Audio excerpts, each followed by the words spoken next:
Welcome to Thriver TV, the place to break free from narcissistic abuse with quantum tools and understandings. Narcissistic abuse creates grave issues for your health because stress is a huge contributor to illness. And when you're at dis-ease, this is the most rampant environment for disease to occur. And also, how hard is it to try to do the things that necessitate good health when you're in a battle zone with an abuser trying to survive? It's really hard because naturally you're not likely to eat and sleep well and do healthy things to maintain a healthy equilibrium. So what health issues does narcissistic abuse cause? Can these health issues even be healed? And if so, how? All of this and more is going to be answered in today's Thriver TV episode. But before we get started, I just want to thank you everybody who subscribed to my channel and for supporting the Thriver mission. And if you haven't yet subscribed, I want to remind you to please do. And if you like this video, please make sure you hit the like button. All right, let's get into it. This is such an important topic. So what happens to your levels of stress when you're abused? I believe in our evolving world now, it's incredibly naive if we believe that stress isn't a major condition which affects our health, including physical. From the quantum perspective and Thriver healing, it's toxicity, namely stress, that generates the symptoms of narcissistic abuse, including health issues. It's trauma. That's what's causing the problems. When you're being belittled, degraded, confused, manipulated, and mined, this means that you're going to decline in vital life force. So what does that really mean when you're losing life force? It means that you start to lose self-belief, self-worth, and the knowing of your internal compass in the world. Reality becomes skewed, and it's difficult to be safe, not just in your environment and with the person abusing you, but maybe with many other aspects of your life as well. You may feel incredibly alone in this experience and even unsupported and misunderstood by the people that you used to have safe connections with. You may wonder, who can I trust? And the more isolated you become, you may even start to blame yourself. Is it me with all the problems? You may be saying. Here we have the breakdown of the fabric of your foundations as a human spirit in your own body, in the world. Memories of your past are traumatic. Your present is full of anxiety and depression, and your future is daunting and overwhelming. You may have no idea who you will be or how you will end up going forward. Those of us who've experienced narcissistic abuse usually report that this was the most stressful and traumatic time of our entire life. Truly, unless you've been through this, you couldn't even begin to imagine it. So what are the physical effects of the stress and the trauma? We start to realize in and after narcissistic abuse that we're having incredibly different feelings and visceral experiences inside our body. Something feels like a horrible virus inside us. It feels like a black ink is running through our veins, and we're stuck inside ourselves feeling oddly disconnected and unable to connect with our outer world. We also feel unable to access our desires and our dreams and maybe even connect with those that we love and we care about. And maybe everything we try to do to shake this horrible soul dread that has taken hold inside just isn't working. But what is really going on chemically within us for those obscene feelings to become so all-consuming? A lot is now understood by neuroscientists about the effects of trauma in our chemical cellular selves. We now know that events that traumatize us create brain synopsis messages and the hardwiring of fear and powerlessness, which then generates more of and cements the continuation of the traumatic emotional rushes that we're feeling. We then suffer a peptide addiction to the terrible emotions that are traumatizing us, such as fear, heartbreak, powerlessness, and victimization. All of these emotions have their own corresponding peptide, which becomes sought after by our cells, which have become addicted to these rushes of pain, even though they're destroying us. Painful emotional peptides, which literally hurt us physically, we feel them somatically as our cells receive them, destroy our cells' capacity to absorb oxygen and nutrients, which then creates our entire being as being prone to disease. And if you have a look on my blog, there's a link there to my video on peptide addiction, so you can understand this more. It's a very important understanding to have about your abuse symptoms. When this happens, our body biology is all out of whack and our immune systems start to malfunction. Ironically, when we're stuck in deadly peptide addiction generating more internal trauma, then we make choices that add to the toxicity. To try to escape the trauma we're feeling in our bodies, we're prone to pick up drugs or cigarettes, alcohol, or other addictions to try to numb out the pain, which then causes more damage to our beings and only adds to the trauma. So this may include looking up the ex on social media, being addicted to information about narcissists, or ranting on abuse forums to other victims. There may be some relief in the moment, which truly is only about getting your addiction to victimization chemically fulfilled in the cells of your body, but then the pain comes back twice as strong again. Obsessive thinking about the trauma, talking about it and researching it only cements and compounds it and fulfills the chemical addiction of being a traumatized victim. Like all addictions, the fulfillment level is always increasing, and so does the urge to self-medicate with thinking, talking and researching. But it's like picking a scab that never heals, and it's always going to grow back bigger. Sooner or later, your inner identity has embraced this as the absolute truth for you, that you're stuck in all of that stuff.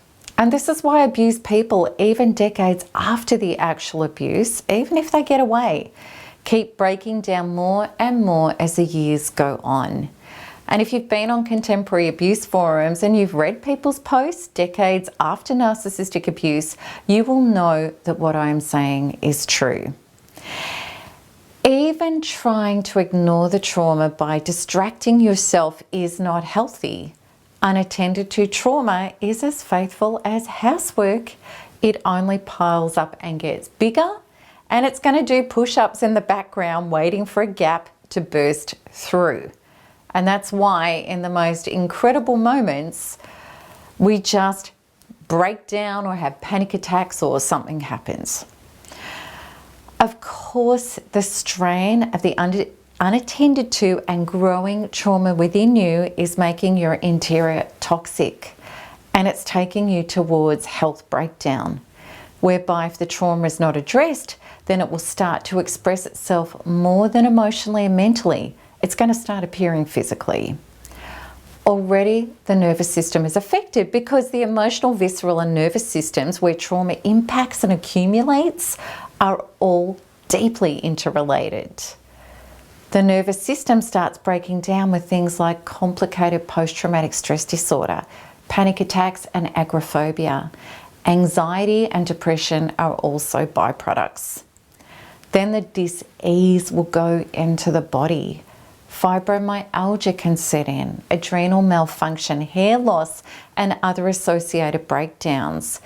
Terrible autoimmune diseases such as arthritis and lupus are common, as well as even more serious diseases, which can all take hold as your cellular and immune systems degrade as a result of the unhealed trauma, the literal toxicity inside you. It is in fact extremely common for those suffering narcissistic abuse to have to get to the point of body breakdown before they're ready to heal. After all, most of us, and that was my story absolutely, after all, most of us have been very capable of simply getting up and getting on with it until it gets that bad. Let's have a look at the truth about the ability to heal from chronic health issues. Sadly, our medical profession is in the business of treating symptoms, but not actually curing the cause of them. Not in all cases, but in many cases. You may have been told that you will have post-traumatic stress disorder for life, or that any cure will be very gradual and it will take years. This is simply not the truth. The same goes for a host of other conditions that you may be suffering as a result of narcissistic abuse, including physical expressions of the abuse. Over the years, people have asked me this question: if it was the stress of this person that caused me to get so sick, then after I left this person, why didn't I get better? It can be shocking to us that even if we get away from an abuser, we still don't heal. That used to shock me too. I was still crippled with C-PTSD and all my other nervous systems and physical conditions. Why is that the same for all of us? Because if the trauma that has been wedged within you remains, you're facing a lifetime of trying to survive and manage the trauma instead of living free from it. The trauma has to be healed for real to get better. Emotionally, mentally, spiritually, financially, and physically. There is no other way. I and so many people within this community suffered incredible disorders that we were told we would never recover from. My personal diagnosis was that I would need antipsychotics for the rest of my life, I would never again function as normal, and my brain and body would never repair. All of that was a complete lie. Because when I released and replaced the traumas from within me that were responsible for my dis-eases, I started to heal in ways that I couldn't even imagine. Within months, it was gone. And I evolved into higher states of health and confidence and expansion than I could have ever dreamed of, even way before abuse.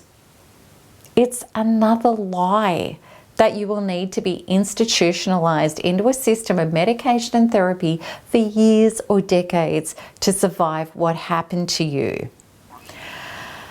All right.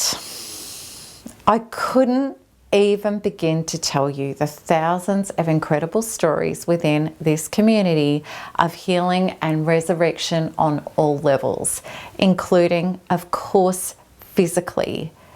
There are very few thrivers indeed who have not received health improvement, healing, or complete remission of previous conditions after using NARP to release the trauma of the abuse that they suffered.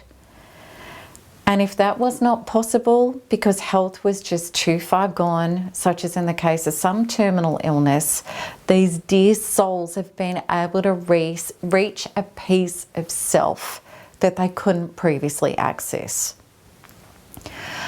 What is consistent for all of us is under the stress of narcissistic abuse is we break down. Yet in most cases, we can come back from that, just like Frances, who was with a narcissist in her late 40s. She had a breakdown due to his affairs and triangulation, and things were so bad, even her beloved sons abandoned her. When Frances was diagnosed with serious stomach cancer, she knew she had to heal. So she broke away, she addressed and released and up-leveled her internal trauma with NARP until she felt nothing for him, even though he lived in the same neighbourhood. Her sons returned to the mother that they'd always loved, who they previously couldn't watch destroy herself. Frances, 6 years on, is cancer-free. She has a new and beautiful husband, vocation and home, and her life is a testament to completely changing her life from the inside out. Then there is Nancy, who I shared her story just recently on Facebook. It's an amazing story. Who at 61 years of age had only ever known abuse ever since being a child.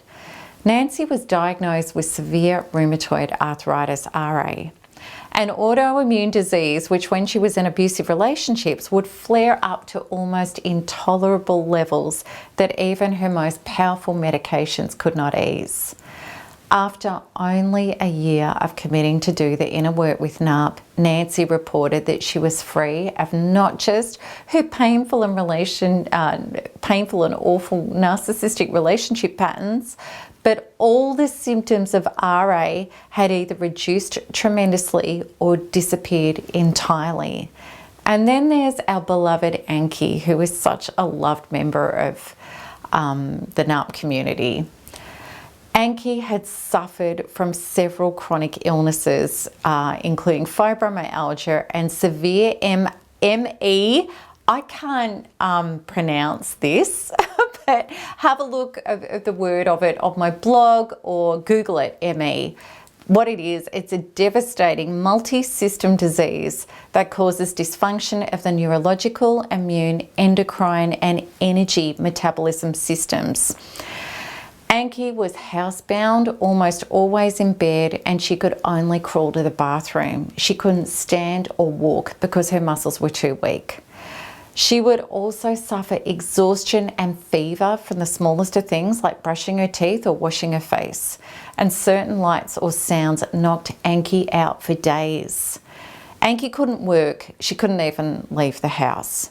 She was told she would never be able to work again, would never recover, and it would only ever get worse. Anke, when she was told this, she was only 47 years of age. That was until Anke started healing with NARP. Within less than 2 months, she felt totally different and she could take small walks outside. And Anke started working part-time. After 5 months, Anke was off much of her medication, some of which she'd been on for 25 years. Within 18 months, Anke was working full-time, completely medication-free, exercising and walking, either exercising or walking for up to hours a day. And her diagnoses, her chronic illnesses, were taken away from her medical journal by her doctor. It's incredible, and we love Anke to bits. Her story is phenomenal. I want you to know that, like all of these people and myself and countless others, you are worth your healing. And I really want you to know with all of my heart that regardless of your abuse situation, when it started, who it was from, and what chronic conditions you may have had, even for life, the healing path for you is identical. People say to me all the time, but how do I heal for this? Or how do I heal for that? Or my situation was different. The healing path is identical. It was the same for Anke as it was for me, as it was for all of us. And this is it in a nutshell. Namely, get the trauma out of your cells and you will start to see the healing begin, which is exactly what NARP does. And I'd love you to learn more and experience exactly how to do this and how it works in my free masterclass. So I hope you're excited, because whether it's emotional, physical, mental dysregulation you're suffering, it's all the same and it can all be treated and it can all be healed. So join me in the masterclass by clicking the link at the top right of this video. Can't wait to see you there. And if you want to see more of my videos, please subscribe so you'll be notified as soon as each new one is released. And if you like this, click like. Also, please share with your communities, especially people that you know are suffering, so that we can help people awaken to these truths and heal for real. And as always, I'm greatly looking forward to answering your comments and your questions below. I love this topic and I'm really looking forward to connecting with you about it. So until the next one, keep smiling, keep healing, and keep thriving, because there's nothing else to do. Lots of love. Bye-bye.